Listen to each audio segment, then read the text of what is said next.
Bueno, shalom, shalom, shalom a todos. Un saludo muy, muy cariñoso. Hoy vamos con la tercera parte de este estudio que, como les decía yo desde el principio, estamos regresando a ese estudio de Yeshua, de Génesis Apocalipsis, probando en todo momento el Ejad del Eterno y Yeshua, probando que son uno, probando que no hay dos dioses en Israel, eso es imposible, probando que no hay tres, hay uno solo, un solo Elohim que es Yud-Hei Vav-Hei. Así que vamos a entrar hoy en la tercera parte, espero que ustedes hubieran visto las dos primeras, porque vamos a empezar, a irnos por toda la escritura.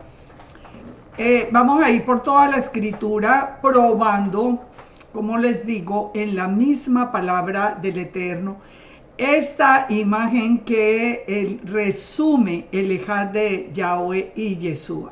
Recordemos, lo hemos visto, lo vimos en la primera parte, pero muy importante recordarlo, que Yahweh es Alepta y que Yahweh y que el Yeshua salió del Eterno y salió como la luz del primer día. Ya lo vimos en el estudio pasado. Hoy vamos a estudiar muchísimo de Yeshua como la Menra, como la palabra del Eterno. También como vamos a ver más adelante como el ángel de Yahweh. Vamos a ver en todas sus manifestaciones a Yeshua, después más adelante en su nacimiento. Lo vamos a ver en su muerte, en su resurrección, en su ascensión y aún en su regreso, cuando vuelve al Eterno y vuelven a ser un Ejad. La unidad del principio exactamente de nuevo en la unidad del final, cuando Yeshua reinará como Yahweh Sidkenu, nuestra justicia, aquí en la tierra durante 1000 años. Así que vamos a entrar en el tema de hoy. Vamos a entrar recordando lo que aprendimos en el estudio pasado, que el Eterno es luz, dice primera de Juan 1:5. Este es el mensaje que hemos oído de él y os anunciamos, que Yahweh es luz y no hay tinieblas en él. En el Salmo 36:9 también nos dice, porque contigo está el manantial de vida, en tu luz veremos luz. Y que Yeshua es luz, cuando nos dice la palabra en Juan 1:9, aquella luz verdadera que alumbra a todo hombre, venía a este mundo, ya lo estudiamos. Y Juan 8:12, cuando Yeshua les habló diciendo, yo soy la luz del mundo, el que me sigue no andará en tinieblas, sino que tendrá la luz de la vida. O sea, todo esto, todas estas palabras nos resumen todo el estudio anterior, pero vamos a ahondar en pruebas bíblicas que nos sustenten. Recuerden que toda mi enseñanza siempre está basada única y exclusivamente en las escrituras. Y por eso esa es la razón por la que ustedes siempre encuentran al lado de la imagen la escritura correspondiente. Y yo los animo a que ustedes abran sus Biblias, las mismas que han tenido siempre, para que ustedes se den cuenta que no hay ningún error en las escrituras. Las escrituras son consistentes de Génesis, Apocalipsis, para decirnos que Yeshua es el Eterno, que Yeshua salió del Eterno el primer día, que Yeshua, el mismo que nos fue revelado a nosotros, lo podemos encontrar desde el primer capítulo de Génesis o de Bereshit 1. Así que miremos de esas pruebas de lo que habíamos visto en el principio. Recordemos Juan 1:1, en el principio era el verbo era con Dios y el verbo era Dios. Que les decía, leámoslo, en el principio era el verbo o la palabra o la memra, y el verbo era con Yud-Hei Vav-Hei, que es nuestro Elohim, y el verbo era Yud-Hei Vav-Hei. Más claro, es imposible. imposible, es que no se le aumenta, no se le quita. El nombre de nuestro Elohim, ¿cuál es? Yud-Hei Vav-Hei. Así que el verbo, la palabra, era Yud-Hei Vav-Hei. Y dice, y la palabra, era en el principio con Yud-Hei Vav-Hei. Y todas las cosas por él fueron hechas, por Yeshua, por la palabra. Y sin él, nada de lo que ha sido hecho fue hecho. Recordemos también, muy importante, Colosenses 1:15, cuando nos dice que Yeshua es la imagen del Dios invisible, el primogénito de toda creación. Este fue el estudio. Precisamente lo primero de la creación, que fue la luz que salió del Padre. Entonces nos dice, porque en él, en Yeshua, fueron creadas todas las cosas, las que hay en los cielos, en la tierra, visibles e invisibles, sean tronos, sean dominios, sean principados, sean potestades. Todo fue creado por medio de Yeshua y para Yeshua. Habrá importancia en el nombre de Yeshua. Es que cuando nosotros entendemos el Ejad, yo les he dicho muchas veces, cuando nosotros entendemos que Yeshua es realmente la imagen de Yahweh, la imagen del Dios invisible, la imagen que nosotros podemos ver, y entendemos que Él está desde el principio. Miren cómo sigue diciendo el verso 17. Él es antes de todas las cosas y todas las cosas en Él subsisten. Entonces, solo cuando entendemos eso, nosotros no entramos en apostasía. No le creemos al que diga que Yeshua es un hombre común y corriente, hijo de José y de Miriam. Eso es falso. Son personas que no han podido, ni han estudiado la escritura, ni tienen la revelación. Porque eso es imposible, imposible absolutamente pensar que Yeshua pueda ser un simple ser humano. Toda la escritura se derrumba en ese momento. En cambio, cuando nosotros entendemos esto, que Yeshua es anterior a todas las cosas, todo, como lo vamos a ver de aquí en adelante, todo tiene sentido y todo se apoya de una manera literal. Ahora, ¿qué nos decía Miqueas 5:2? Pero tú, Belén Efrata, pequeña para estar entre las familias de Judá, de ti me saldrá el que será Señor de Israel, y sus salidas son desde el principio, desde los días de la eternidad. Así que, ¿cómo puede ser un hombre si Él es eterno? Entonces, ahí nosotros lo podemos probar. El mismo Yeshua dijo en Juan 10:30, mi Padre y yo uno somos. Él, volviendo a Juan 1, dice, en el principio, en el Berechit, era el verbo. Yeshua estaba desde el principio, como nos dice el profeta Miqueas. Por eso les digo, mire, pregúntenle a ustedes al que dice que es hijo de José y de Miriam y un ser humano común y corriente y un gran rabino, eso sí le ponen, pero pregúntenle cómo se cumple entonces esta profecía de Miqueas que dice que Yeshua tiene que ser eterno. Ahora, recordemos esto, hay un solo Elohim. En Nehemías 9:6, por ejemplo, nos dice, tú solo eres Yud-Hei Vav-Hei, tú solo eres Dios. Tú hiciste los cielos de los cielos con todo su ejército, la tierra y todo lo que está en ella, los mares y todo lo que en ellos hay. Tú vivificas todas las cosas y los ejércitos de los cielos te adoran. Si Yeshua fuera diferente del Padre, entonces habría, y es divino, entonces son dos dioses. Entonces no diría el resto de la escritura que solo Yahweh es el Dios verdadero, es el Dios creador. Ahora en Job 38:4 nos dice, ¿dónde estabas tú cuando yo fundaba la tierra? Está preguntando el Eterno. Cuando yo fundaba la tierra, pero acabamos de ver que Yeshua es el creador, que las cosas fueron hechas para él y por medio de él. Entonces preguntémonos, ¿se opone la escritura? No, porque son uno solo, son un Ejad. Yeshua y Yahweh son un Ejad. Por eso el Eterno puede preguntar, le pregunta a Job, ¿dónde estabas tú cuando yo fundaba la tierra? Házmelo saber si tienes inteligencia. ¿Quién ordenó sus medidas si lo saben? ¿O quién extendió sobre ella cordel? ¿Sobre qué están fundadas sus bases? ¿O quién puso su piedra angular? Cuando alababan todas las estrellas del alba y se regocijaban todos los hijos de Dios. ¿Se dan cuenta? Es absolutamente claro que el Eterno es uno, que no hay dos seres divinos porque hubieran estado, allí lo diría por ejemplo, el Eterno, ¿dónde estabas tú cuando mi palabra y yo, o cuando Yeshua y yo fundábamos la tierra? O mi hijo y yo, pero dice cuando yo fundaba la tierra. Es que en realidad piensen en cada uno de estos, del contexto de esta palabra en que nosotros tenemos revelada por el Padre. Fíjense, hay una expresión en hebreo que es el Tzimtzum, que es una reducción o una manifestación del Eterno. Y nosotros lo podemos probar. Recuerden que a nosotros, la casa de Israel, se nos fue revelado primero Yeshua.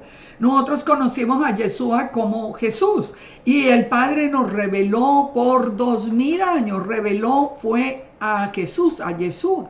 Solo ahora nos trae a la Torah, ¿para qué? Para que nosotros en este tiempo final confirmemos que Yeshua es el Eterno, tal como nos dice Jeremías 16. Así que, ¿para qué? ¿Por qué hay una reducción o una manifestación del Eterno? Para poder estar cerca de nosotros. Recordemos siempre, el Eterno dice que nadie puede estar en su presencia sin morir, seríamos destruidos. Entonces el Eterno se redujo, ese es el Tzimtzum, se redujo para poder estar con nosotros, cerca de nosotros, y que le pudiéramos ver, porque el Eterno es espíritu. Ahora, miremos cuando el Eterno nos habla de la sabiduría, lo que nos dice, porque esto es muy interesante. Nosotros, si entendemos la palabra sabiduría, nosotros lo vamos a ver como la excelencia del conocimiento, de la revelación de todo. Pero lo vemos como un atributo más que como una persona.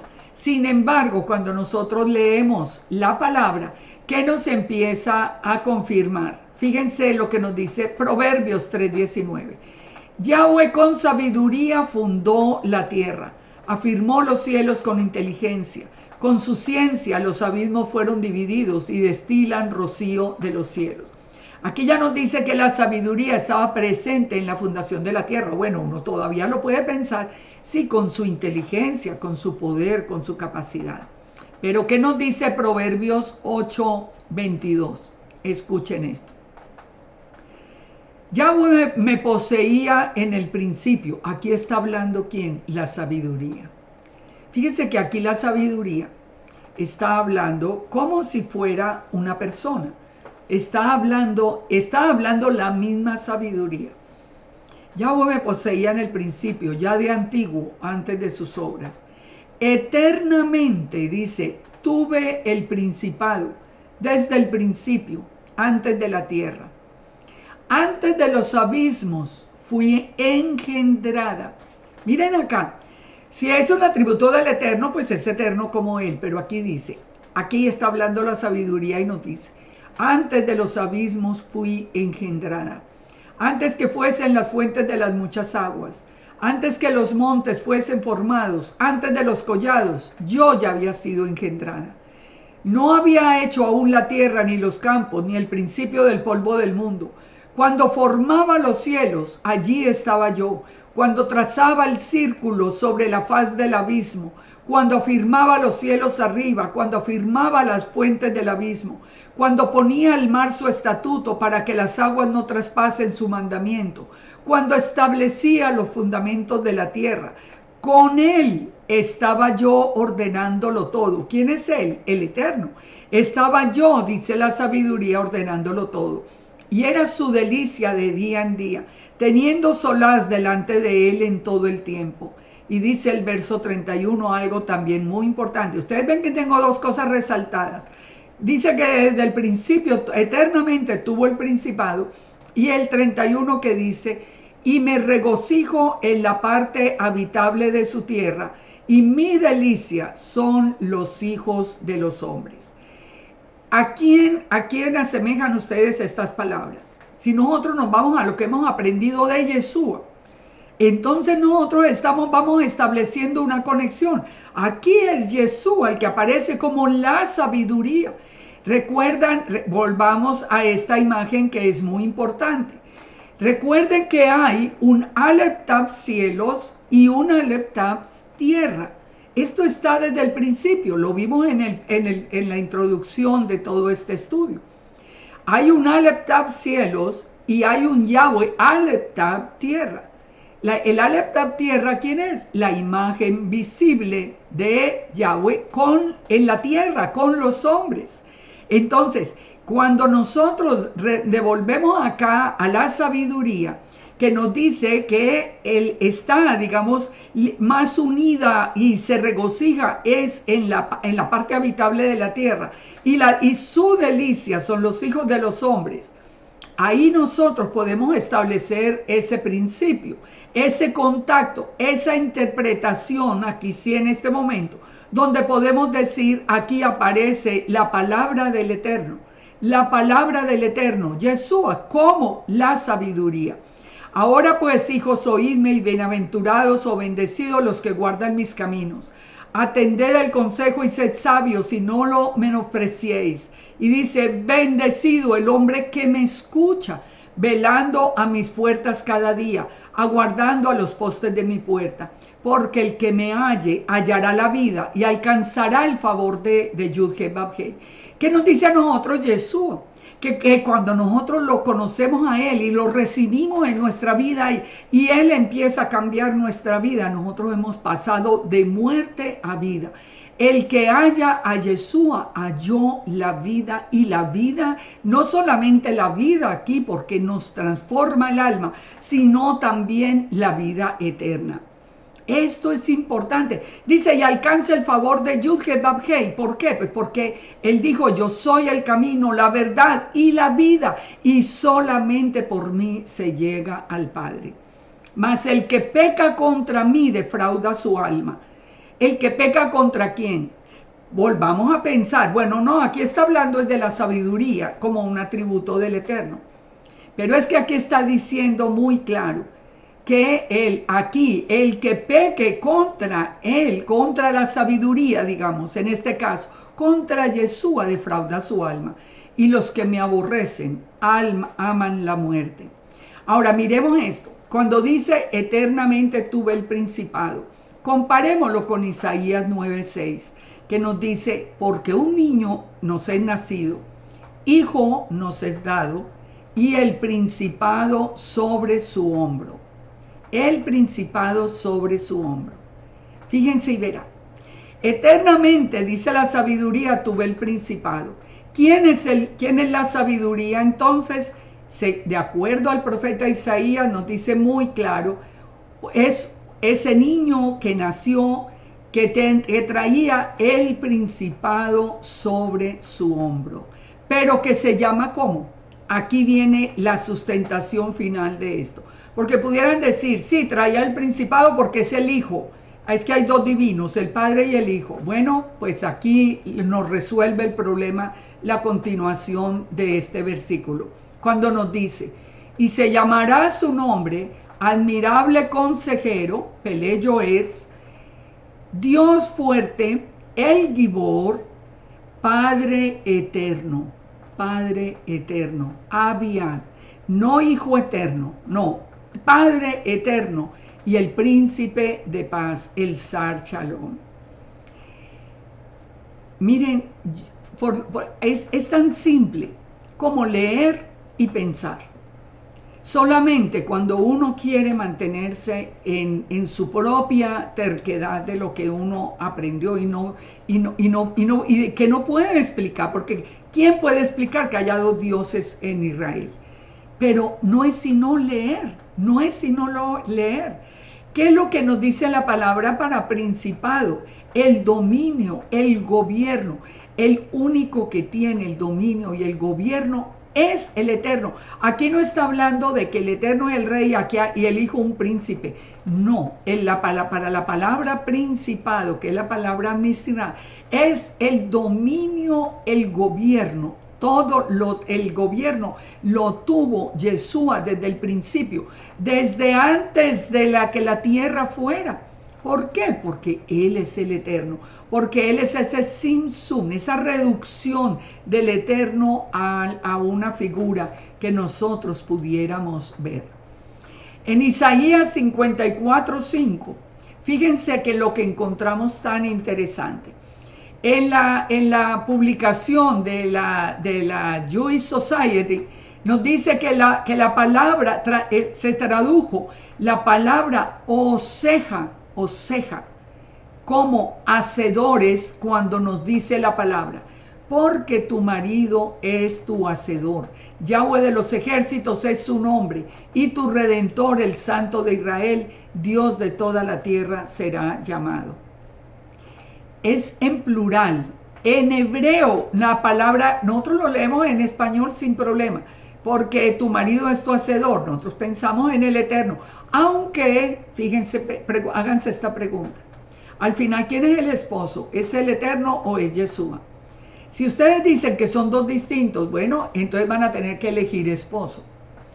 Pero cuando nosotros entendemos el Ejad, entendemos perfectamente que aún en hebreo la palabra hacedor esté en plural. Porque tu marido es tu hacedor, pero en hebreo. En plural. En plural. ¿Por qué? Porque nos dice acá, Yahweh de los ejércitos es su nombre. ¿Por qué Yahweh de los ejércitos? Porque Yahweh de los ejércitos es una imagen visible del Eterno. Josué la vio. Y tu Redentor, el Santo de Israel, el Dios de toda la tierra será llamado. No los dioses, no dice los dioses, dice el Dios. Aquí no hay equivocación, aquí no es que las escrituras están adulteradas. Aquí hay una palabra perfecta revelada por un Elohim maravilloso que nos abrió a nosotros el entendimiento, que se nos reveló, que nos da la oportunidad de poder creer y entender un misterio tan grande como el misterio del Ejad. Fíjense acá entonces, cuando dice tu marido es tu hacedor, está hablando de hacedores porque está hablando de Yahweh y de Yeshua como uno solo, porque sigue la frase en singular, no en plural. Ahora, en el Salmo 149:2, entonces nos dice también, habla de los hacedores. Y aquí, en lugar de hacedores, dice que utiliza la palabra Beosab, que es plural. Alégrese Israel en su hacedor. Aquí es bien interesante. Alégrese Israel, o sea, diría la traducción literal, alégrese Israel en sus hacedores. Pero es en su hacedor, porque Yahweh y Yeshua son uno. Los hijos de Sión se gocen en su rey, no hay dos reyes. Y recuerden que Yeshua es rey y el Eterno es rey. En Génesis 11:5 dice, descendió Yud-Heh-Vab-Heh para ver la ciudad y la torre que edificaban los hijos de los hombres. Y dijo Yahweh, he aquí el pueblo es uno, y todos estos tienen un solo lenguaje, y han comenzado la obra, y nada les hará desistir ahora de lo que han pensado hacer. Ya vamos a ver el contexto de esto, pero vamos al verso 7 cuando nos dice, ahora pues, descendamos y confundamos allí su lengua, para que ninguno entienda el habla de su compañero. ¿Por qué está hablando en plural? Descendamos, confundamos. ¿Con quién hablaba? ¿Será que está hablando de verdad con los ángeles, como dice la tradición? No, no está hablando con los ángeles. Es que su palabra ya está a la derecha de él, pero son un ejad. Está hablando, digamos, con esa fuente de luz que salió, con la sabiduría que se regocija con los hombres, con el simsum, con esa imagen que los hombres pueden ver. Descendamos y confundamos, pero es que son uno. Descendamos y confundamos allí su lengua. En Eclesiastés 12 también aparece la palabra boreja y los creadores. Acuérdate de tus creadores. ¿Por qué habla en plural? De nuevo, en hebreo es una palabra plural. Si usted la lee en español, dice, acuérdate de tu creador. Pero si la leen en hebreo, lo dice en plural, creadores. ¿Por qué dice creadores? Porque Yahweh y Yeshua son uno, pero ya estaban separados, ya Yeshua había salido del Padre, y por eso dice, acuérdate de tus creadores en los días de tu juventud, antes de que vengan los días malos y lleguen los años de los cuales digas, no tengo en ellos contentamiento. Recordemos esto, muy importante. La palabra Elohim, que es Dios en hebreo, es plural y es derivada de dos palabras, la palabra El y la palabra Hem, que literalmente traducen como ellos son Dios, pero no ellos son dioses, como sería en español, no. Ellos son Dios. Ellos son Dios es la traducción literal de la palabra hebrea Elohim. ¿Quiénes son ellos? Son Yud-Heh-Vav-Heh y Yeshua, que salió de Yud-Heh-Vav-Heh y está a la derecha de él hasta que todos los enemigos se han puesto bajo sus pies y luego regresa otra vez al Eterno. Son un Ejad. Son un Ejad. ¿Cómo aparece el Elohim? ¿Cómo aparece Elohim y cómo aparece ese plural, por ejemplo, en los Targumim, en el Targum? ¿Cómo aparece? Dice, en el Targum nos dice que la Menra tiene muchos roles, los roles del logos, de la palabra. La palabra es creadora, aparece creando, ya lo vimos, Yeshua es el creador. Hablándole a los humanos, dice que escucharon la voz de la Menra y la Menra estaba llamando al hombre. Esto está también absolutamente claro. En el Salmo 82.1 dice, por ejemplo, utilizando esta palabra Elohim, nos dice, Elohim está en la reunión de los Elohim. Esto es una prueba para que podamos ver cómo la palabra Elohim es plural. En medio de los Elohim juzga. Aquí no, cuando en este texto nos está diciendo que Yud-Heh-Vav-Heh, porque nos dice en el hebreo, nos dice que él, Elohim, la palabra corta para Elohim, que él está en la reunión de los Elohim. Se los voy a acercar un poco para que ustedes puedan ver que es exactamente la misma palabra. Ustedes lo pueden ver allí resaltado, donde nos dice que él, y nos habla de los dioses como la misma palabra Elohim. ¿Por qué Elohim? Es una palabra plural, si no existiera el Ejad del Eterno de Yeshua. Y además con la presencia lógicamente del Espíritu Santo, siendo que el Eterno es Espíritu. La palabra Elohim es plural. Yo sé que muchas personas han tratado de cambiar eso hablando de Eloa como un singular, pero eso no es lo que dice la palabra. Eso no es lo que está revelado. Entonces vimos que en el Targum aparece la Menra, la palabra, aparece creando, aparece hablando a los humanos, aparece revelando al ser divino en Génesis 18.1, que le dice que le fue revelada la Menra de Yud-Heh-Vav-Heh, castigando a los malvados, en donde, cuando el juicio a Sodoma y Gomorra, ¿quién lo hizo? La Menra de Yahweh. Aparece la palabra del Eterno también salvando en Éxodo 13.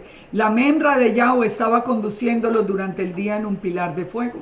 Aparece redimiendo, Deuteronomio 32-39, cuando la Menra de Yahweh sea revelada para redimir a su pueblo.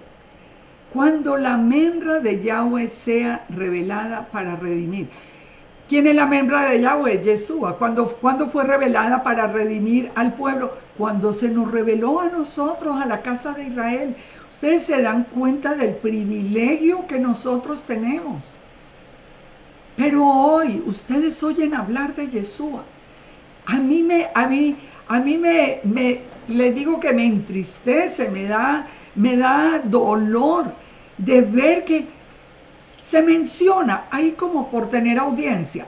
Pero ¿cómo no si es el mismo eterno el que se reveló y a nosotros específicamente nos reveló toda la obra redentora a través de Yeshua? Porque nosotros sí conocimos a Yeshua desde el principio como el Salvador, como el Redentor, como el que había hecho juicio, como el que nos mostraba al Padre. ¿Y por qué hoy que entendemos que Él es el eterno? Entonces ya no se menciona. Ya, nos quedamos aprendiendo mandamientos, rituales, para la derecha, para la izquierda, 2 veces, 3 veces. ¿Y Yeshua qué se hizo? ¿Qué pasó con la imagen visible de Elohim entre nosotros, que salva, que redime, que nos cambia a nosotros el corazón? Fíjense, el mismo espíritu de Yahweh, que es parte de ese had, lógicamente. Ustedes verán que yo me estoy refiriendo a Yeshua, pero ¿por qué? Únicamente porque quiero mostrarles a Yeshua de Génesis, Apocalipsis, para que vean que Yeshua no es como muchas veces me dicen, que es que yo no he podido salir del cristianismo. Pues, y ustedes saben mi respuesta. No, y no voy a salir, porque nunca voy a dejar de creer en Yeshua. Nunca. Si yo sé quién es Yeshua, si yo sé lo que ha hecho por mí, si yo sé cómo me trajo de nuevo al Padre, si yo sé que me cambió el corazón, la vida, si yo sé que Él es el que viene a reinar, si yo sé que todo nosotros lo tenemos a través de Yeshua, nosotros pasamos de muerte a vida, llegamos al Padre, tenemos la revelación y nos da también la presencia del Espíritu Santo. Fíjense, el Espíritu Santo de Yahweh, que es su esencia, porque el Eterno es Espíritu, es el mismo soplo de vida que Yeshua también nos da a nosotros cuando nos dice que hemos pasado de muerte a vida. En Génesis 2:7, ¿qué dice? Yahweh Elohim formó al hombre del polvo de la tierra y sopló en su nariz aliento de vida, y fue el hombre un ser viviente. Cuando sopló el Eterno el aliento de vida, cuando el Espíritu sopló sobre ese ser que había formado el polvo de la tierra, entonces allí el hombre fue un ser viviente. En Job 32:8 nos dice, ciertamente espíritu hay en el hombre y el soplo del Omnipotente le hace que entienda. ¿Por qué tenemos nosotros esa capacidad de conectar con el Eterno? Porque el Espíritu del Eterno está con nosotros. ¿Qué es lo que ha querido hacer el enemigo en todo este tiempo último? Cortarnos esa relación con el Eterno. Yo les vuelvo a preguntar, si ustedes están oyendo que se hable hoy de Yeshua, del Espíritu Santo, de la llenura del Espíritu Santo en nuestra vida. Es que sin la presencia, sin ese aliento, nosotros no tenemos conexión con el Padre. ¿Cuántas personas hoy están simplemente cumpliendo una lista de mandamientos? A ver cómo lo cumplo, a ver qué hago, a ver a qué horas enciendo, a ver a qué horas termino, a ver a qué horas hago. Pero de la presencia del Espíritu Santo no hay nada, no hay absolutamente nada.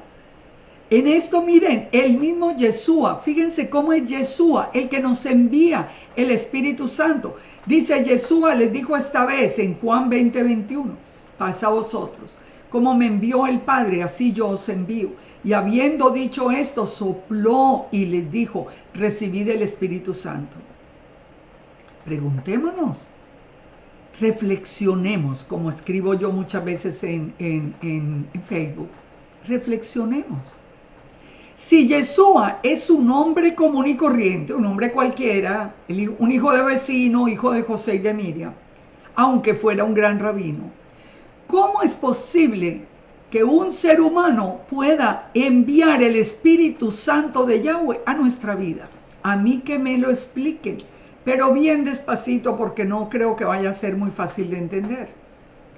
Fíjense, Yeshua sopló y dijo, recibid el Espíritu Santo.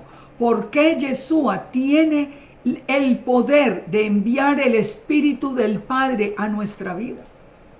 Porque solo hay un Elohim que es Yud He Vav He. Y Yeshua es su imagen visible, es su palabra, es su sabiduría, es su memra. ¿Entienden esto? Es tan importante. De la única manera que uno no niega a Yeshua es cuando uno entiende quién es. Si uno no entiende quién es, lo nombra ahí de segundón y se acabó y trata de nombrarlo lo menos posible para que nadie haga preguntas. Esto es un misterio que sostiene la vida nuestra, pero que nos conecta directamente con el Padre. Sigamos en Génesis, estamos en este estudio en Génesis. ¿Qué pasaba con la palabra de Elohim? Caminaba en el Edén, caminaba. Ustedes han visto una palabra caminando. Yeshua, que es la palabra, caminaba en el Edén. Cuando sabemos que Yeshua tiene sentido.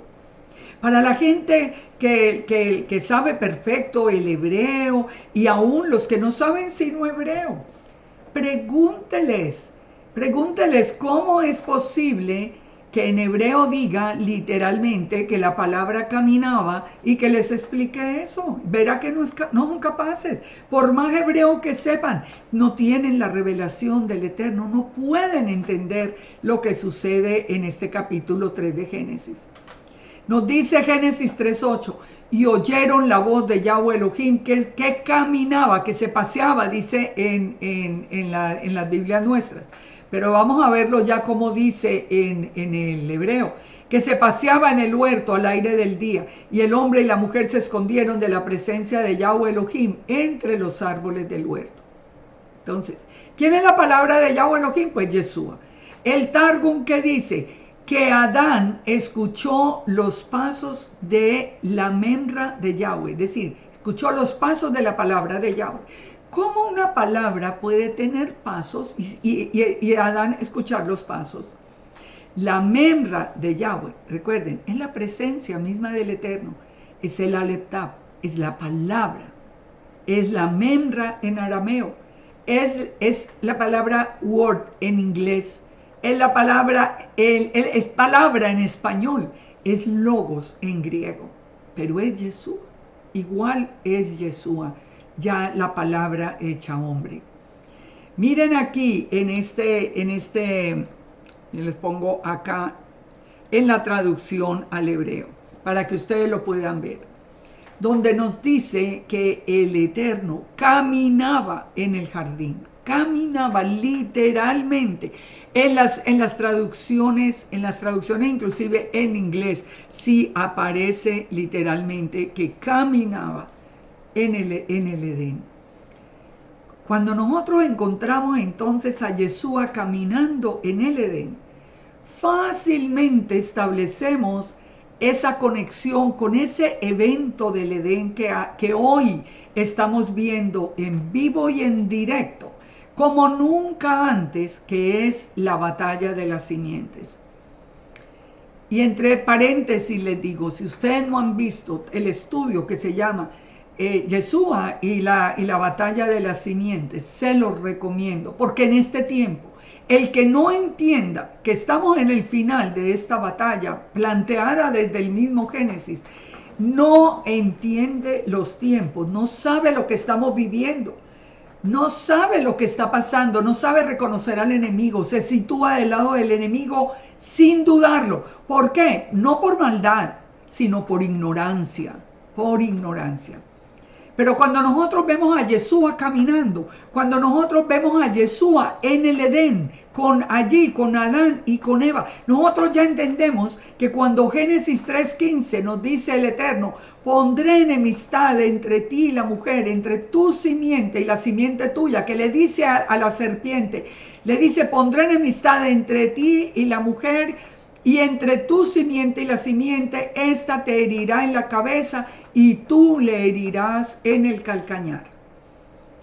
Esta batalla de las simientes, traten de buscarla desde la misma tradición en hebreo y verá que no hay significado, no se puede explicar, la pasan rapidito, ni van a entrar 2 segundos a explicar quién es la simiente de la mujer. ¿Quién es la simiente de la mujer que va a batallar? Pero nosotros lo estamos viendo hoy en directo. ¿Qué nos dice? ¿Por qué dice que quién es la simiente de la mujer? Solo cuando nosotros entendemos que Yeshua nació de esa manera milagrosa. ¿Recuerdan Pelé Yoetz? Pelé Yoetz, que significa de algo milagroso va a ocurrir. Pues sí, algo milagroso ocurrió. Y fue el nacimiento sobrenatural de Yeshua, la palabra que se hizo hombre, que el Eterno mismo puso el embrión en el vientre de Miriam, donde no hay ninguna contaminación con seres humanos, ni es hijo de José, ni es hijo de Miriam. Solamente Miriam fue el vehículo, digamos, ese vientre que el Eterno utilizó de una mujer absolutamente obediente a su palabra, que le dio el privilegio de traer al mundo la palabra misma del Eterno. Así que ¿quién es la simiente de la mujer? La palabra para la simiente, ya sabemos que eso corresponde únicamente, es la palabra esperma, que correspondería únicamente al hombre, pero la simiente de la mujer no puede ser sino Yeshua. Yeshua, que se llama Pelé Yoetz, que es el Gibor, que es el Padre eterno, que es el Padre eterno, ya lo acabamos de ver. Entonces dice, y la simiente de Satanás. ¿Quién es la simiente de Satanás? Por eso les digo, vayan a ver todo el estudio. Nosotros ya hoy podemos identificar quién es toda esta élite satánica que está bajo está en la adoración a Baphomet y en todo bajo su dominio para establecer el nuevo orden mundial. Hoy es claro. Hoy nosotros sabemos contra quién viene, contra Yeshua. Y dice que la simiente de la mujer te herirá en la cabeza. ¿A quién? A la simiente de la serpiente. Pero la simiente de la serpiente herirá en el calcañar. ¿Por qué? Vamos, analicemos lo que es el calcañar, el talón, aquel. Cuando nosotros entendemos qué significa la cabeza, significa autoridad, pero los pies significan camino o dirección. El calcañar, el talón, es la parte que da estabilidad. ¿Qué ha pasado con todos nosotros? Que el enemigo viene con cizaña y nosotros perdemos la estabilidad, lo que hoy estamos viendo. ¿Por qué no nos ponemos de acuerdo? ¿Por qué no podemos enseñar todos la misma palabra? ¿Por qué tanta interpretación y tanta discordia entre todos que no debiera ser? ¿Pero por qué? Porque el enemigo en realidad ha torcido, ha atacado en el calcañar, en el talón, en esa parte del cuerpo que da estabilidad. Allí nos dice que la palabra acab significa suplantar, acechanza. El atacar por detrás, es decir, atacar de una manera traicionera. ¿Y qué es lo que hace el enemigo en medio del campo hoy? Sembrar cizaña por todas partes. Esto nos daría para todo un estudio, pero ustedes lo pueden ver, como les digo, en ese de Yeshua y la batalla de las simientes. Ahora, la cabeza es autoridad. ¿Qué pasa? ¿Por qué sabemos que es Yeshua? Porque Él es el único que le puede quitar la autoridad que le fue dada en el principio a la serpiente. Ya lo vimos también, lo vimos desde el principio de este nuevo estudio. Ya lo vimos que en Lucas 4:5, cuando dice que el diablo llevó a Yeshua a un alto monte y le mostró los reinos de la tierra, le dijo, a ti te daré esta potestad y la gloria de ellos, porque a mí me ha sido entregada. No hay duda. Hubo una creación anterior entregada a Hasatán. Él de todo lo que recibió del Eterno, de la sabiduría, de la belleza, de las piedras preciosas, de toda la autoridad sobre la tierra. Él se rebeló porque quiere tomar el trono del Eterno. En esa rebelión ya vimos cómo el Eterno mismo desciende a la tierra. Todo se destruye, se destapan los abismos, hay una nueva creación, que es esta creación en la que estamos viviendo, ya lo vimos, pero todo es claro. El mismo Hasatán le dice, Le entrego los reinos de la tierra si postrado me adorares. Lo mismo que le ha dicho a toda esta gente que está hoy bajo su dominio. Si ustedes me adoran, yo les entrego los dominios de la tierra. Y eso es lo que ha sucedido y eso es lo que nosotros estamos viendo. Pero Yeshua, con la resurrección que hizo, por lo menos a los que somos sus hijos, nos da autoridad sobre la simiente de la serpiente. Nos da la autoridad sobre el enemigo. En el nombre de Yeshua podemos echarlo fuera. En el nombre de Yeshua. No en nuestro nombre ni con nuestro poder, sino en el nombre de Yeshua. Pero al final, Yeshua vendrá para atarlo primero y después destruirlo en el lago de fuego. Absolutamente, al final cumplido lo que fue planteado desde el principio. Recordemos también que en el principio hay un primer sacrificio y ese primer sacrificio está relacionado con esa nueva creación que es una creación de misericordia. El Padre vuelve a tener misericordia del ser humano, de su creación, y hace esta segunda creación. Verso 12, ya vuelve a empezar la creación en los 7 días, pero nos dice a través de la palabra, nos advierte, después de lo del pecado de Adán y Eva, que hubo un cordero que fue inmolado en el principio del mundo, ¿para cubrir qué? Ese pecado, esa traición, porque el hombre rapidito, el primero hombre, rapidito escuchó otra vez la voz del enemigo, como se hace hoy, literalmente. Entonces, Apocalipsis 13:8 nos dice, lo adoraron los moradores de la tierra, cuyos nombres no estaban escritos en el libro de la vida del Cordero.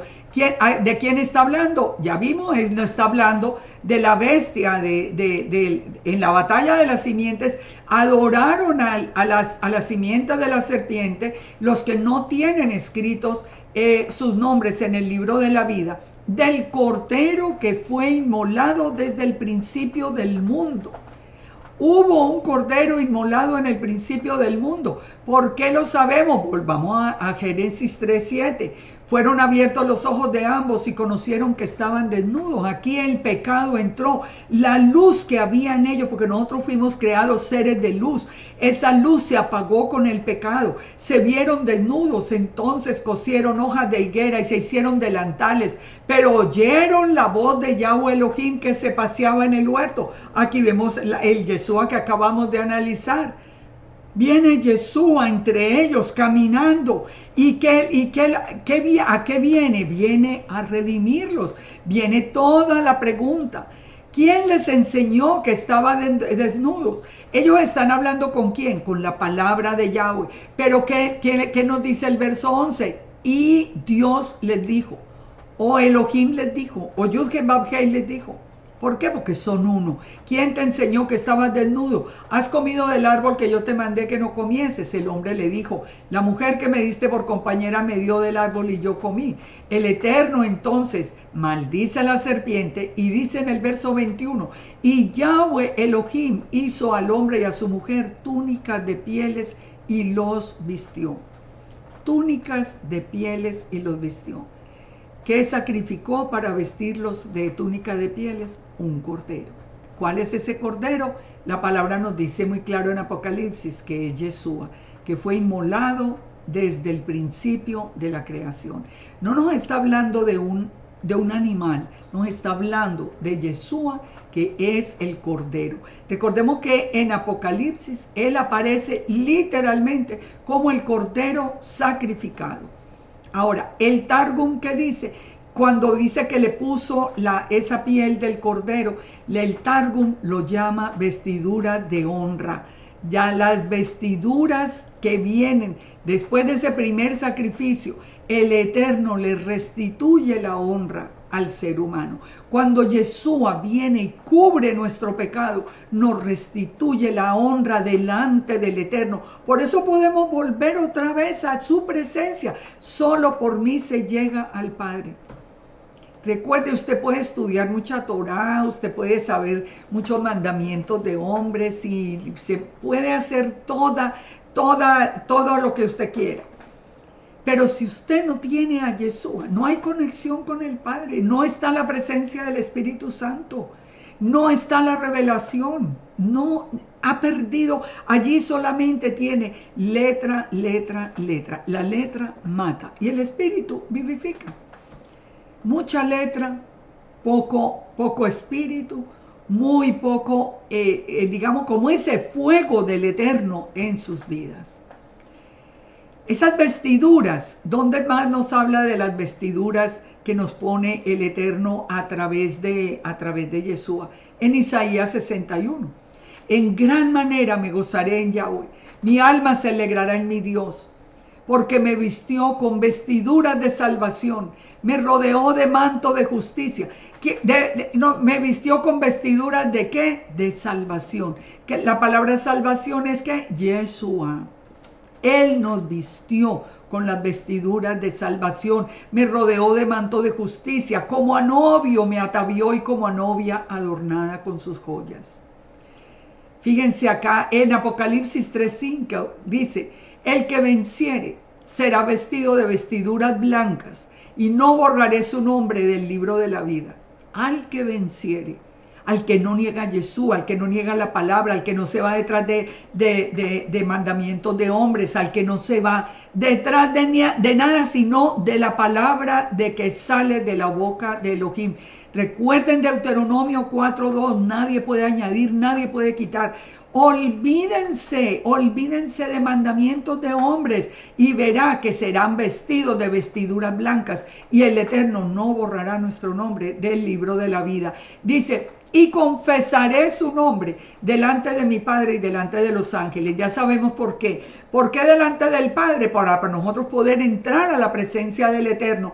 ¿Y por qué delante de los ángeles? Porque son los ángeles los que van a recoger el remanente final.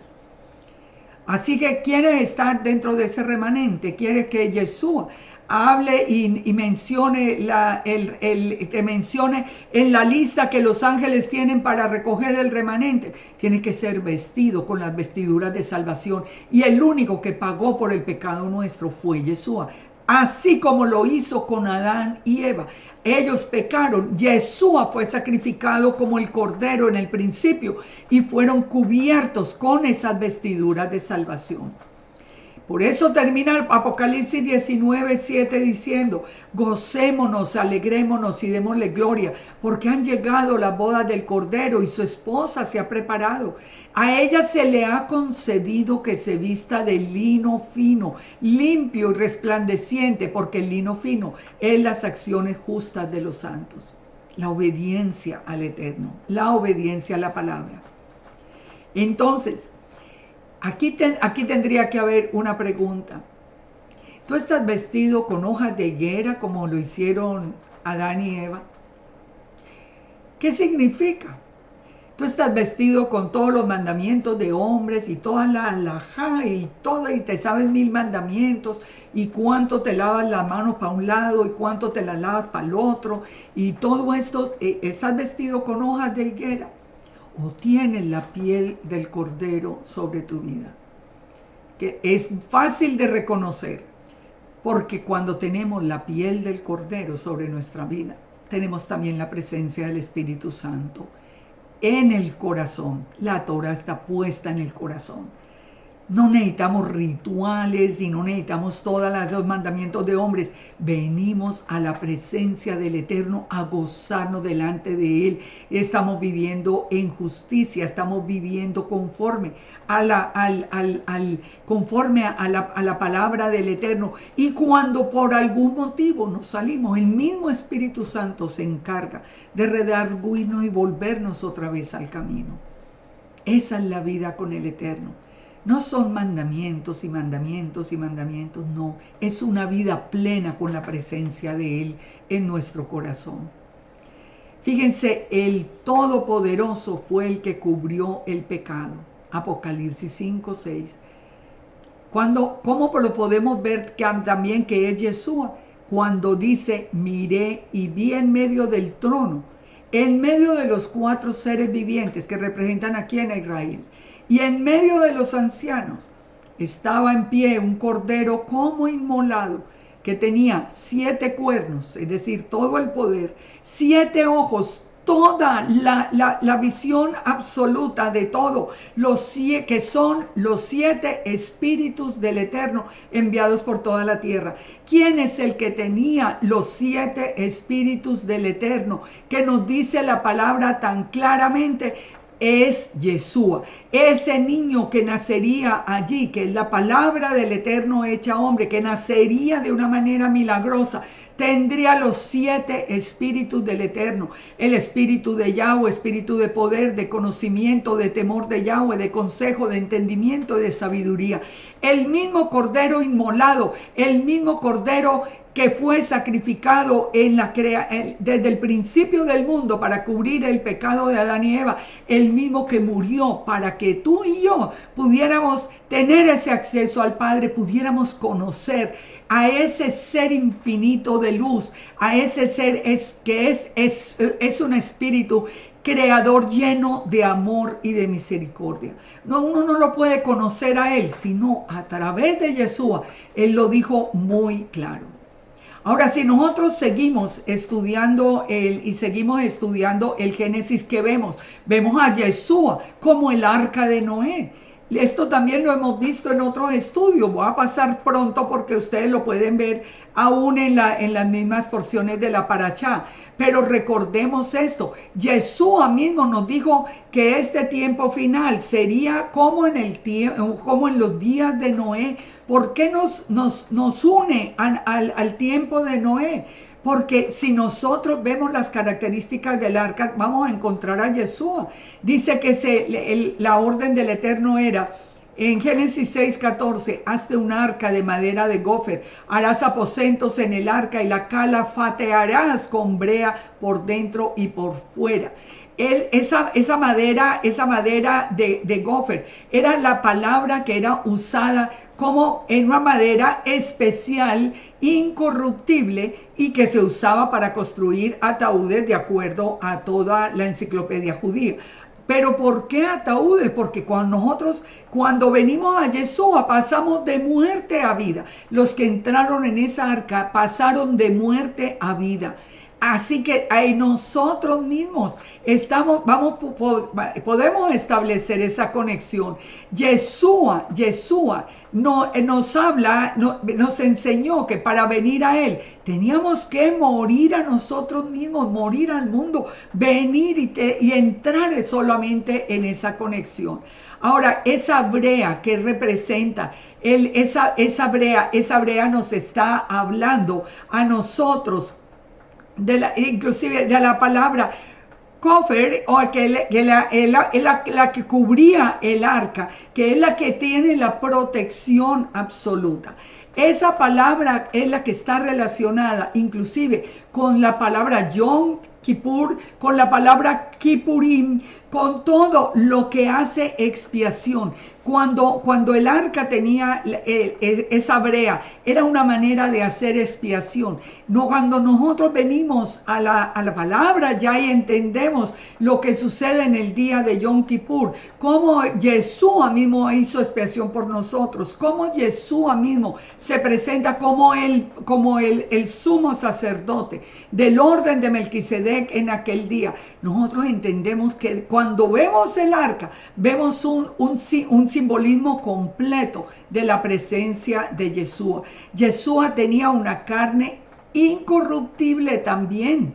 Yeshua no nació de hombre y mujer. Él era la palabra de Elohim hecha hombre. Únicamente, ¿por qué tenía ese cuerpo? Porque iba a morir. Él iba a dar su vida por nosotros. Pero su vida no estaba ligada al pecado.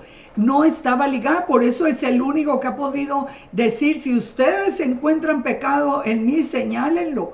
¿Cómo hubiera sido aquello si hubiera sido un simple ser humano? Nosotros todos pecamos y, como dice la palabra, pecamos y estamos destituidos de la gloria del Eterno. Fíjense que el arca tenía solo una ventana que miraba al cielo. Con Yeshua, ya sabemos, Yeshua es el arca. Con Yeshua nosotros estamos conectados con lo alto. Estamos conectados con el Eterno.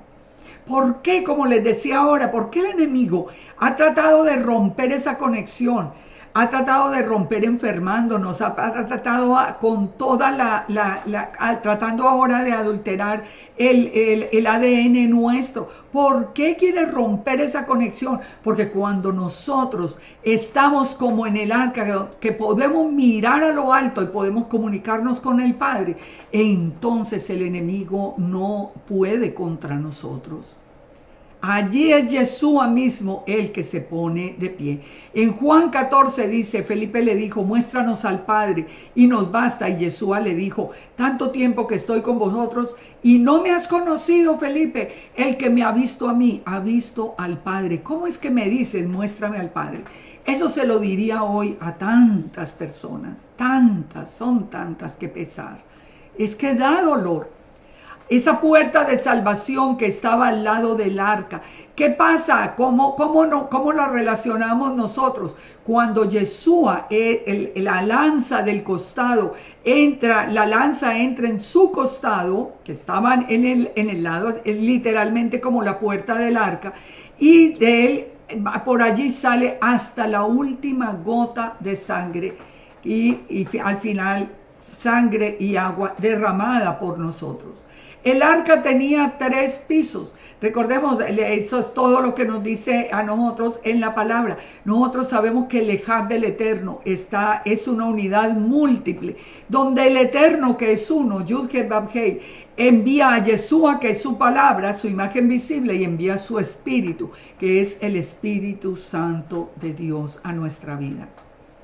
Así que todo es exacto, desde el principio hasta el final, un solo plan.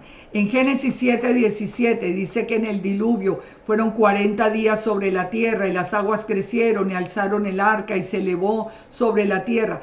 ¿Cuánto tiempo estuvo Yeshua en el desierto? 40 días. También 40 días. ¿Cuánto estuvo el pueblo de Israel? 40 años, 1 año por día. Pero todo viene relacionado literalmente con esa obra redentora de Yeshua. Cuando dice que el arca reposó en el día 17, nosotros sabemos que el Eterno ordenó el calendario para que iniciara en el mes de Abib. Y en el 17 del séptimo mes, ¿en qué fiesta estamos? En la de Sukkot, cuando Yeshua nació. Pero pongámosle que nos vamos al calendario civil que nos ha enseñado la casa de Judá. Pongamos que ese calendario civil comienza en el primer día del mes séptimo. El 17, si nosotros contamos los 7 meses y 17 días, llegamos al 17 del mes de Abib, que es el día de la resurrección de Yeshua, porque la barca reposó en el día 17 del séptimo mes. En un calendario que empieza en Abib, el día 17 del séptimo mes es Sukkot, pero en el calendario civil que utiliza hoy la casa de Judá, nos iríamos al séptimo mes, que sería el mes de Abib, y en el día 17 nos habla de la resurrección, una nueva vida, cuando el arca ya descansó en el monte Ararat. ¿Dónde queda el monte Ararat? En Turquía.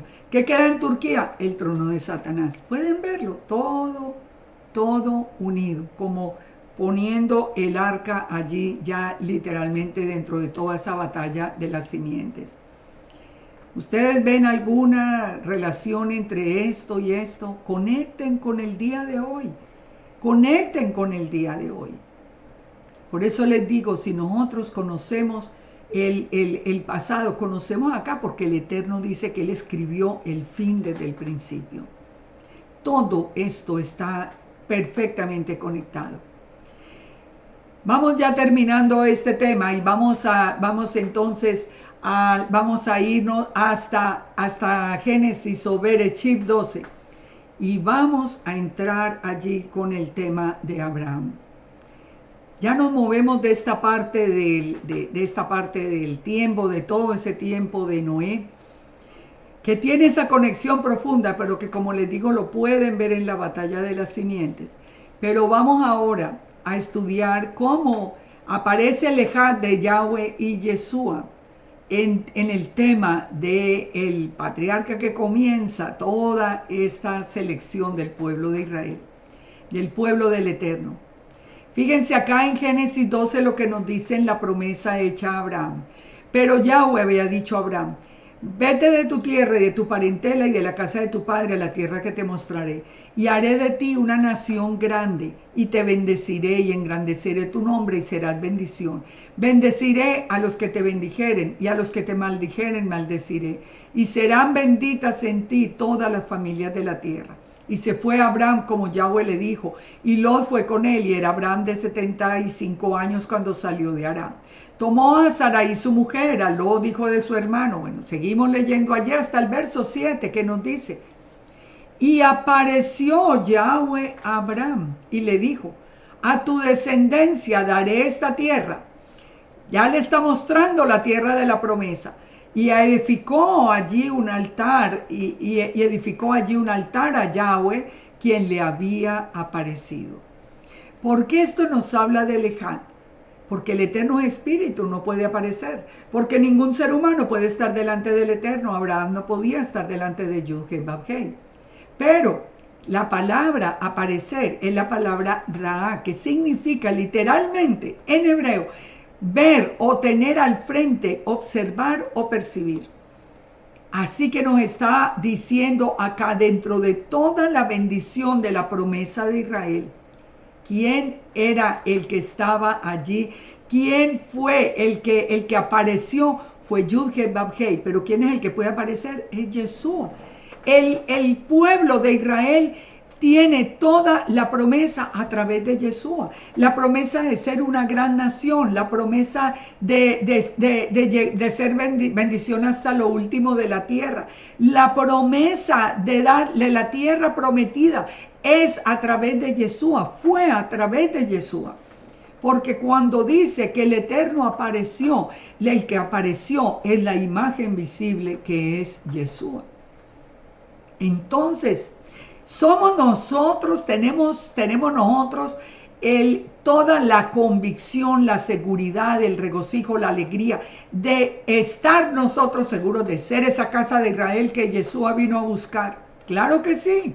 Claro que sí. Y con la promesa desde el principio, porque la promesa fue hecha por Yeshua directamente. Y Yeshua es nuestro Redentor, es nuestro libertador y es el que vino a buscarnos. Como dice en Mateo 15:24, yo solo vine a buscar las ovejas perdidas de la casa de Israel. Así que esta es cuando se hace la promesa del pueblo de Israel, es cuando la primera vez que Abraham ve al Todopoderoso y después le aparece como Melquisedec, el rey de justicia.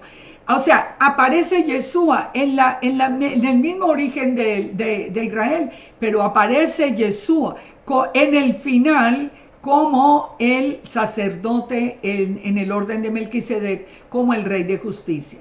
¿Por qué estoy diciendo que en el final? Estoy hablando del final, vamos a ver, porque en el momento en que aparece el sacerdote de Melquisedec, nos está hablando proféticamente de este tiempo.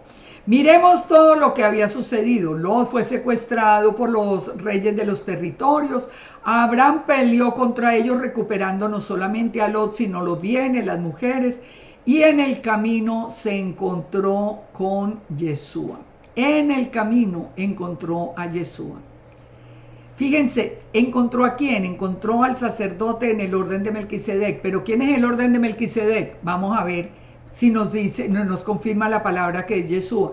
En Hebreos 5:8 está hablando del Hijo, está hablando de Yeshua. Dice, y aunque era hijo, por lo que padeció aprendió obediencia. Y habiendo sido perfeccionado, vino a ser autor de eterna salvación para los que le obedecen. Y fue declarado por Yahweh sumo sacerdote, según el orden de Melquisedec. La orden de Melquisedec es una orden celestial. Por favor, dejen de creer esa historia de que nosotros somos sacerdotes en el orden de Melquisedec. Eso no es posible. Eso es una orden que es solo para Yeshua, es para el Eterno. Eso es del Eterno, es el sacerdocio a través del Eterno. Recordemos, el templo, cuando el padre revela el templo y tiene que haber un sumo sacerdote acá humano, que era de la tribu de Leví.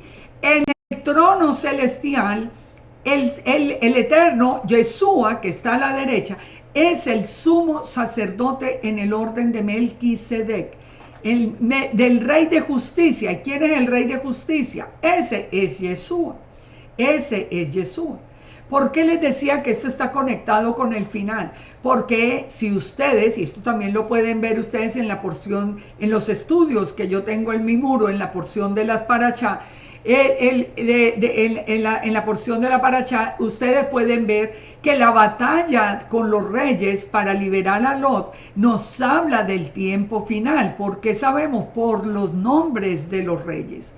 O sea, en toda esa batalla final, dice que aconteció en los días de Amrafel, rey de Sinar, Arioc, rey de Elazar, Kedorlaomer, rey de Elam, Tidal, rey de Goim. Si nosotros vemos lo que significa, de acuerdo a la concordancia hebrea, cada nombre, nosotros encontramos que Amrafel es la voz de la oscuridad. Y el Targum dice que Amrafel era Nimrod. ¿Y Nimrod es quién? Él es el que se rebeló contra el Eterno. Arioc, el rey de Elazar, dice como un león, o sea, como usurpando al león. Kedorlaomer, un puñado de gavillas, era el rey de Persia. Elam es Dios es castigo. Tidal, rey de los gentiles. Vera, el hijo del maligno, el rey de Sodoma. Bircha, que significa iniquidad o maldad. Shinab, que significa el que odia al Dios del cielo. Adma, la tierra roja. Zoar, insignificante. Shemeber, alas colocadas para asaltar al Eterno. Entonces, fíjense, no es una casualidad que todos los reyes de ese tiempo tuvieran esos nombres, pero explícitamente del lado del enemigo. Hoy por hoy, en esta batalla final, ¿de qué nos está hablando? Todos los reyes están del lado del enemigo. Todo lo que está, toda esa élite que quiere apoderarse del mundo es del lado del enemigo en el nombre de Hasatán, porque eso lo sabemos por la misma profecía. El nuevo orden mundial, quieren sacar el antimesías, el anti-Yeshua, el final de la batalla. Pero vence, Abraham vence, pero ¿quién es el que aparece allí? ¿Quién es el que ayuda a vencer esta batalla? Melquisedec, el rey de Salem, el sacerdote del Dios Altísimo, que además saca el pan y el vino. ¿Qué es lo que caracteriza a Yeshua desde el principio? ¿Cómo selló el nuevo pacto? Con pan y vino. Y él dijo, el pan es mi cuerpo, el vino es mi sangre. Conecten toda la escritura. Y le bendijo diciendo, bendito sea Abraham del Dios Altísimo, creador de los cielos y de la tierra. Y bendito sea el Dios Altísimo que entregó los enemigos en tu mano. ¿Quién los entregó? El Dios Altísimo, Yud-He-Vav-Hei. ¿Quién aparece? Yud-He-Vav-Hei en su imagen visible, que es Yeshua, en este caso, con el nombre o bajo la identidad de Melquisedec, el rey de Salem. Muchos dicen, no, que era el hijo, que era Sem. Eso no es posible, eso es mentira. Eso no es sino leer el libro de Hebreos para uno saber que eso es mentira. Es que cuando no está la revelación de Yeshua, la misma Torá pierde mucho sentido. Hay muchos textos que no tienen explicación. Entonces, si nosotros vemos y resumimos todo esto, Abraham como símbolo de Israel, los reyes de la tierra, el mundo que nos está rodeando, con la ayuda del Eterno se gana esa batalla y aparece el Rey de Justicia. ¿En qué estamos nosotros ahora? En el final de la guerra estamos viendo a toda esta gente tan malvada, porque no parecen ni seres humanos de lo malvados que son, pero vamos a ganar con la ayuda del Eterno y aparecerá ¿quién? Yeshua HaMashiach, aparecerá desde los cielos. Melquisedec, el rey de Salem, el rey de justicia. ¿Qué era Salem? Salem es la ciudad de paz, era Jerusalén, la ciudad de paz. Todo está en perfecto orden. Jerusalén es la ciudad de donde sale la palabra del Eterno, como nos dice a nosotros en Isaías 2:2. Entonces, La palabra paz, la palabra shalem o salem, en la palabra shalom, ¿qué significa? Nos cubre todo lo que Yeshua nos da a nosotros. No es solamente paz o ¿qué hubo? Adiós, shalom, shalom. No, no, no.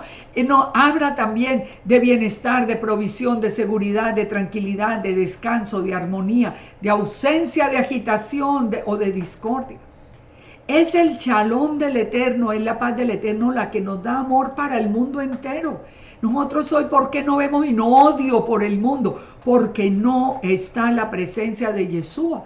Porque están tan ligados a todos esos reyes malvados de este tiempo. Porque han dejado al Eterno de tal manera y han seguido a Baphomet de tal manera que ya lo único de lo que nosotros escuchamos hablar es de odio para el mundo. De odio por todo, cuando nosotros fuimos llamados a ser sal y luz, pero cuando nos ponemos del lado de Yeshua, entendemos que no, con Él viene la paz, con Él viene la restitución, el bienestar, la provisión, todo lo que nosotros como hijos del Eterno estamos necesitando. Recordemos entonces, Él traía al sacerdote el pan y el vino. Sí, es la manera de Yeshua hacer la celebración de los pactos. Ese era un pacto que hacía Yeshua directamente. En el Targum, hablando del pan y del vino, dice que él ministraba, oficiaba o representaba delante del Altísimo Elohim. Es decir, está hablando del carácter sacerdotal de Melquisedec como sacerdote y como rey. Pero recuerden, el sacerdocio de Melquisedec es un sacerdocio celestial. No es para ningún ser humano. No es para ningún ser humano. Solo para Yeshua. ¿Dónde lo encontramos? ¿A quién le fue revelado? A David. En el Salmo 110, Yahweh dijo a mi Señor, siéntate a mi diestra hasta que ponga a los enemigos por estrado de tus pies. David tuvo la misma revelación que nosotros tenemos. Dice que el Eterno enviará desde Sión la vara de tu poder, domina en medio de los enemigos. Y dice el verso 4, juró, el 3, el pueblo se te ofrecerá voluntariamente. Nosotros voluntariamente aceptamos al Eterno y aceptamos a Yeshua en nuestra vida. Y dice, juró Yahweh, no se arrepentirá. Tú eres sacerdote para siempre en el orden de Melquisedec. ¿A quién le está hablando? Al que está sentado a la derecha del Padre, no a la gente aquí, al que está sentado a la derecha del Padre, que es Yeshua. Nosotros no necesitamos hoy un sumo sacerdote, ni necesitamos templo, ni necesitamos nada para llegar al Eterno. Yeshua, nos dice la palabra, vendrá y reconstruirá el templo, porque él tiene que tener su sitio para reinar. Pero nosotros hoy podemos llegar a la presencia del Padre. ¿A través de quién? Yeshua, nuestro sumo sacerdote. Y fíjense, todo esto unido a quién? Estamos analizando el encuentro de Abraham con Yeshua, no solamente en la formación y en la bendición de Israel, sino también anunciando que en el tiempo final Él es el que tiene todo el control. Todo el control. Yeshua, fíjense que inicialmente el plan del Eterno era que no hubiera rey en Israel, sino que Israel dependiera directamente del Eterno. Pero ya sabemos toda la historia. Ahora, vino Yeshua y Yeshua empezó a actuar también como sacerdote. ¿En qué? En que nos enseñó a separar lo santo de lo profano. Eso es una tarea del sacerdocio, era una tarea del sacerdocio levita. Pero Yeshua nos enseñó a separar lo santo de lo profano. Yeshua sanaba a los leprosos, eso lo hacía el sacerdocio. Pero Yeshua vino y empezó a hacerlo. Y los leprosos eran sanados. Y eran sanados antes de que llegaran donde el sacerdote levita. No después de que ya habían llegado, no, antes eran sanados. ¿Quién los sanaba? Yeshua. Y Yeshua estaba actuando como sacerdote. Yeshua fue aclamado como rey. Fíjense, esto es muy importante. En Mateo 3, por ejemplo, nosotros tenemos que establecer el paralelo y la secuencia de cuando el sacerdocio levítico pasó al sacerdocio en el orden de Melquisedec. En Mateo 3, cuando estamos viendo de Juan el Bautista, dice que Juan el Bautista estaba haciendo el llamado de arrepentimiento. El reino de los cielos se ha acercado. ¿Por qué se acercó? Porque el Ejad del Eterno nació, ese niño que tenía el principado sobre su hombro. Ahora, cuando fue a comenzar el sacerdocio levítico, recordemos que Moisés fue llevado al desierto. Ahora, cuando va a comenzar el sacerdocio de Melquisedec, Juan es llevado al desierto. ¿Y Juan es qué? Juan es levita y Juan es literalmente de la casa de Aarón. Juan él es el que hace la inmersión de Yeshua. Era como la conexión entre el sacerdocio levítico y el sacerdocio de Melquisedec. ¿Dónde estaban? En el Jordán. El Jordán, recuerden que el Jordán nos marca la entrada a Israel. Nos marca la entrada a Israel. Pero el mismo Juan, que era de la orden que era de la familia de Aarón, él dice que Yeshua tiene un sacerdocio mayor que él, porque es más poderoso que yo, dijo Juan el Bautista. Él nos bautizará en Espíritu Santo y fuego. Lo vimos ahora hace un rato. El único que puede traer la presencia del Espíritu Santo es Yeshua, por lo tanto no puede ser un ser humano. Y no puede ser un segundo después del Eterno, porque tendría entonces más poder que el Eterno. Entonces, es necesario, dice Yeshua, que cumplamos toda justicia. Él es el Rey de justicia. Él es el Rey de justicia. ¿Quién le pasa el sacerdocio levítico al sacerdocio de Melquisedec? Se lo pasa Juan el Bautista. Recordemos que allí están sumos sacerdotes en ese momento, nombrados por Roma, que además rasgan sus vestiduras y se destituyen como sumo sacerdote. Ya después el templo es destruido. No hay más sacerdocio levítico hasta hoy. Con todo lo que ha pasado, hasta hoy no hay más sacerdocio levítico. Hoy por hoy solo hay un sacerdote, que es Yeshua, el sacerdote en el orden de Melquisedec. Todo claro, absolutamente, desde Génesis hasta Apocalipsis. Fíjense acá, Yeshua, que fue anunciado como rey, ¿dónde? Como el rey de Israel, ¿dónde? En Zacarías 9:9. En Mateo 2:2, cuando nace, ¿qué es lo que pregunta Herodes? ¿Dónde está el rey de los judíos que ha nacido? ¿Dónde está el rey de los judíos? Él fue anunciado como rey en Zacarías, que vendría sobre un pollino, y lo cumplió.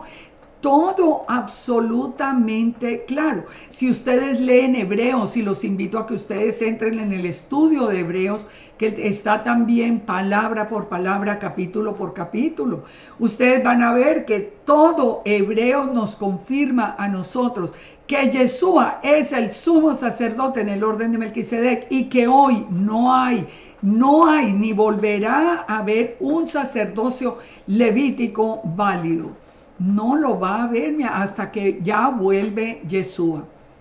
Todo, la misma explicación de la promesa de Abraham está en el libro de Hebreos. En Hebreos 6 nos dice: porque cuando el Eterno hizo la promesa a Abraham, no pudiendo jurar por otro mayor, juró por sí mismo. ¿Se dan cuenta? No hay otro mayor que el Eterno. Y le dijo: de cierto te bendeciré con abundancia y te multiplicaré grandemente. ¿Qué vimos? Que con quién estaba hablando Abraham. Abraham estaba viendo al Eterno, pero sabemos, no podía ser Yud-Heh-Vav-Heh, era Yeshua, la imagen visible del Eterno. Por eso nosotros podemos relacionar todo sin duda, afirmar que el que estaba viendo Abraham en el principio con la promesa de bendición era Yeshua. Nos lo confirma el mismo libro de Hebreos y nos dice que habiendo esperado con paciencia Abraham, él alcanzó la promesa.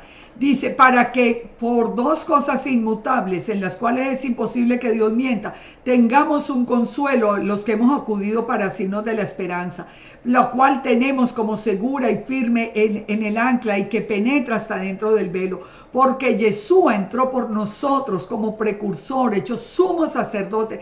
Nosotros sabemos que estamos en la presencia del Padre, en su corazón, en la palma de la mano, porque el que nos presenta es Yeshua HaMashiach. Todo nos dice también en Hebreos 7, nos confirma que él no tiene ni padre, ni madre, ni genealogía. Lo dijimos, la palabra que nació allí no es hijo biológico ni de José, ni de Joseph, ni de Miriam. Y nos dice, es hecho semejante al Hijo de Dios y es un sacerdote para siempre. Y nos dice que nos bendijo. Dijo, pero aquel cuya genealogía no es contada entre ellos, tomó de Abraham los diezmos y bendijo al que tenía las promesas, y sin discusión alguna, el menor es bendecido por el mayor. Todas estas bendiciones que le dio Yeshua a Abraham son las bendiciones que él tiene también para nosotros. Todo lo que fue será, no hay nada nuevo debajo del sol. El Eterno nos escribió el fin desde el principio. Analicen cada cosa. Yo tengo que pasar rápido, no me puedo extender. Ustedes pueden encontrar los estudios de cada tema, pero yo tengo que pasar porque imagínense que apenas vamos en Génesis y vamos a estudiar de Génesis a Apocalipsis. Así que yo lo que espero es que ustedes al final de cada uno de estos estudios le abran el corazón a Yeshua.